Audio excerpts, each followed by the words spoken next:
রাম ও নারায়ণ রাম পাল family পরিবারের পক্ষ থেকে সকলকে জানাই গুড মর্নিং। সকলে কেমন আছেন? এই গরমে ভালো না থাকারই কথা। গরম এত পড়েছে, অসহ্যকর গরমে সকলেরই কষ্ট হচ্ছে, আমারও কষ্ট হচ্ছে।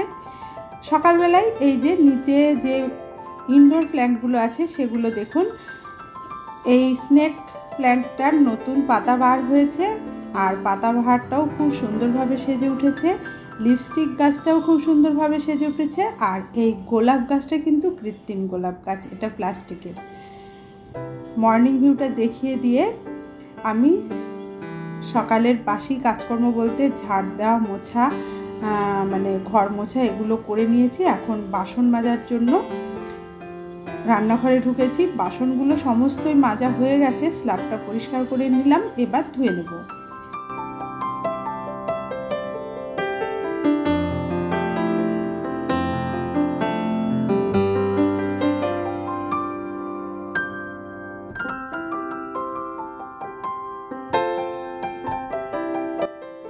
আমাদের মেয়েদের সংসারী জীবনের প্রথম কাজই হচ্ছে সংসারে ঘর ঝাড় দেওয়া, মোছা, জামা কাপড় গোছানো, কাপড় কাচা, রান্না করা, বাচ্চার দেখাশোনা করা। এগুলো আমাদের সামলে নিয়েই তারপর আপনি যে কর্মক্ষেত্রে যে কাজই করেন না সেখানে আপনাকে বেরোতে হবে।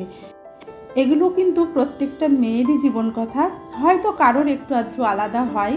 যাদের হেল্পিং হ্যান্ড আছে তাদের কাজের পরিমাণটা একটু কমে, আর যাদের হেল্পিং হ্যান্ড নেই বা রাখতে চান না, যারা নিজের কাজ নিজেরা করতে চান, তাদের কিন্তু কাজের পরিমাণটা একটু বেশি হয়। মেয়ের জন্য চা করে ঢাকা দিয়ে রেখেছি, লেবু চা করেছি। আমার হাজব্যান্ড লবণ ছাড়া লেবু চা খায়, তার জন্য আলাদা হয়েছে। ছেলের জন্য আলাদা হয়েছে।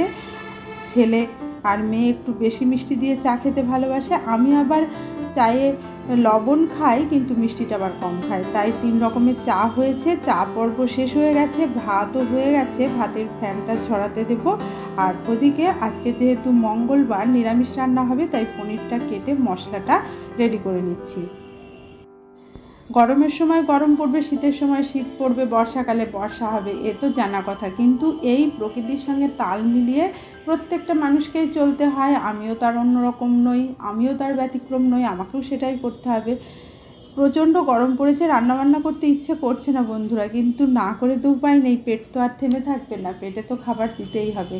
আর 10:30টার মধ্যে যেহেতু বেরিয়ে যেতে হবে, খুব সকাল সকাল উঠেই ঘরের কাজকর্ম সেরে, রান্নাবান্না সেরে, নিজে ফ্রেশ হয়ে স্নান সেরে পুজো সেরে বেরোতে হয়। এখন রান্নাবান্না সেরে চলে এসেছি কাপড় কাচতে।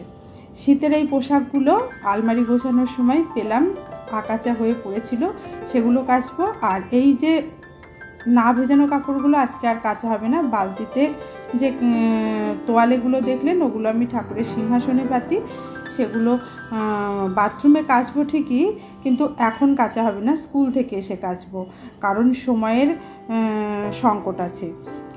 সমস্ত কাজকর্ম সেরে, স্নান সেরে, পুজো সেরে স্কুলে গেছিলাম। স্কুল থেকে ফিরে এসে এখন ছাদে এসেছি। ছাদের গাছগুলো দেখুন, আগের দিন যেহেতু খুব কাজে ব্যস্ত ছিলাম, জল দেওয়া হয়নি, পাতাগুলো কুঁকড়ে গেছে। তবে সব গাছের নয়, অনেক গাছই তরতাজা আছে। ছোট গাছগুলো যেগুলো পাতা একটু কম, সেই গাছগুলো বেশি ক্ষতি হয়েছে। মানে ক্ষতি সেমন কিছু হয়নি, মানে পাতাগুলো কুঁকড়ে গেছে। একদিন জল পাইনি, প্রচণ্ড গরম পড়েছে না, এখন রোজ জল দিলে গাছ কিন্তু সতেজ থাকে।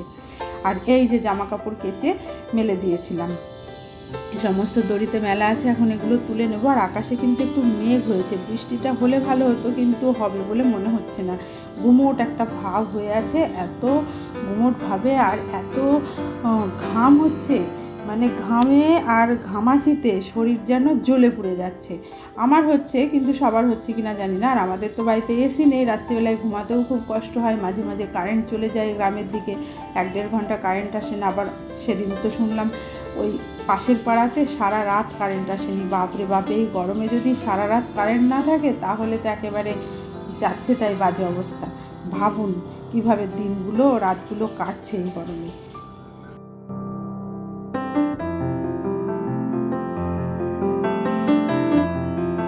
আর বাথরুমে জামা কাপড় কাচার সময় আমি প্রথমেই ফিনাইল গুলে বাথরুমটা ভালো করে ধুয়ে নিয়ে তারপর জামা কাপড়গুলো কাচি। সেটা তো ভিডিওতে দেখিয়েছি, বলা হয়নি, তাই এখন বলে দিলাম। এখন গাছে জল দিয়ে দিচ্ছি। সব গাছের টবে জলগুলো ভালো করে দেবো, পর্যাপ্ত পরিমাণে জল দিয়ে দেবো। আর এই ভিডিওটা কিন্তু আমার মেয়ে করে দিচ্ছে, মেয়ে বাড়িতে আছে না, খুব সুবিধা হয়েছে ভিডিও করার।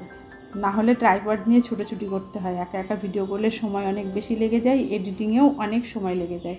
ছেলে বা মেয়ে যদি কেউ থাকে হেল্প করে দিলে সুবিধা পায়, তবে ওদের সময় হয় না, মাঝে মাঝে পড়াশোনা থাকে, অনলাইনে পড়া থাকে, তখন করে দিতে পারে না। এখন ফাঁকা আছে তাই ভিডিওটা মেয়ে সুন্দর করে দিয়েছে। কেমন ভিডিও হয়েছে একটু কমেন্ট করে জানাবেন, জানালে ভালো লাগে, ভিডিও করার আগ্রহ বাড়ে, এটাই আর কি।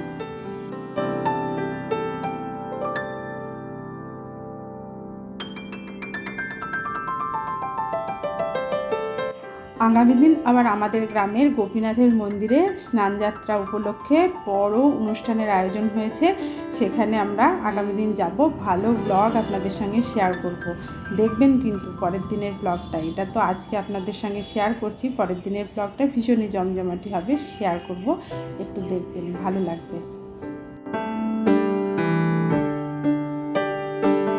গাছে জল দেওয়া কমপ্লিট হয়ে গেছে। আর এই যে গাছের ডালগুলো দেখছেন, এগুলো আমি চারা বসানোর জন্য, মানে গাছের ডালগুলো লাগাবো যাতে ডাল থেকে পাতা বার হয়ে নতুন গাছ হয়। গাছগুলো কিন্তু আমি আমার বাপের বাড়িতে গেছিলাম ষষ্ঠীতে, সেই দিন নিয়ে এসেছি। এতই কাজে ব্যস্ত ছিলাম, এতদিনের মধ্যে বসানো হয়নি, জল দিয়ে ভিজিয়ে রেখে দিয়েছিলাম। জানি না গাছ থেকে পাতা বের হবে কিনা, শিকড় বের হয়ে নতুন গাছ হবে কিনা এই ডাল থেকে, তবে লাগাচ্ছি। আজকে 1 সপ্তাহ পরে হবে কিনা জানি না। আর ওদিকে দেখুন সূর্য প্রায় ডুবতে বসেছে, কত সুন্দর রঙিন আলোর আভা আকাশে ছড়িয়ে পড়েছে। আমার মেয়ে এই ভিডিওটা ক্যাপচার করেছে, কেমন হয়েছে জানাবেন। সন্ধ্যা তো প্রায় লেগেই গেছে। এখন গাছগুলো বসানোর জন্য ওই যে টবের ছিদ্রে একটু টব ভাঙা দিয়ে দিলাম, ভাঙা একটা টুকরো দিলাম, আর একটু বালি দিচ্ছি, মোটা বালি আর সাদা বালি মিশিয়ে, মাটি দেব না, জল দিয়ে ভালো করে ভিজিয়ে নেব বালিটা। তারপর ডালগুলো যে সাইজ করে কেটে রেখেছি সেগুলো বালির মধ্যে গেঁথে বসিয়ে দেব। বালিটা প্রথমে ভিজিয়ে নেব, দেখুন ডালগুলো ভিজিয়ে নিলাম।